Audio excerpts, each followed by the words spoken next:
Viewers, இது திரைச்சாரல். இன்னைக்கு நம்ம இந்த வீடியோவில் எதை பற்றி பார்க்க போகிறோம் சொன்னால், நடிகை லட்சுமிக்கு எத்தனை கணவர்கள் எத்தனை குழந்தைகள் அப்படிங்கிற விவரத்தை இப்போ நம்ம இந்த வீடியோவில் பார்க்க போகிறோம். தமிழ் சினிமா உலகில் நடிகை லட்சுமி மிக முக்கியமான நடிகை ஆவார். நிறைய தமிழ் படங்களில் கதாநாயகியாக நடித்தவர்.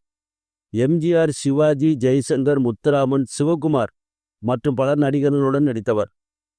நடிகை லட்சுமியின் வாழ்க்கையில் எத்தனை கணவர்கள், அதாவது எத்தனை துணைவர்கள் இருந்தார்கள் என்பதை இந்த வீடியோவில் பார்ப்போம்.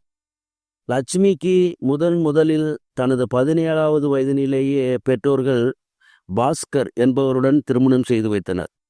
அப்போது பிறந்தவர்தான் நடிகை ஐஸ்வர்யா. 1971 பிறந்தார். பின்னர் பாஸ்கருடன் மனமுறிவு ஏற்பட்டு பிரிந்துவிட்டார்.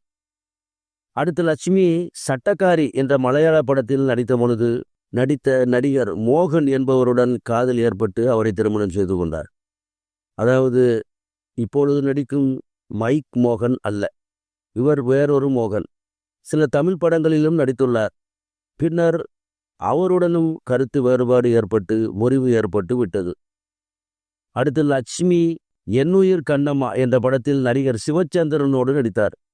அப்பொழுது லட்சுமிக்கும் நடிகர் சிவச்சந்திரனுக்கும் இடையே காதல் ஏற்பட்டு இருவரும் திருமணம் செய்து கொண்டனர். ஆக மொத்தம் லட்சுமி 3 திருமணங்களை செய்துள்ளார். ஒரே ஒரு குழந்தை மட்டுமே உண்டு. அந்த குழந்தைதான் தமிழ் திரைப்படங்களில் நடித்த ஐஸ்வர்யா. லட்சுமியினுடைய தாயாருமே ஒரு முன்னாள் நடிகையே ஆவார். அவருடைய பெயர் ருக்மணி அம்மாள்.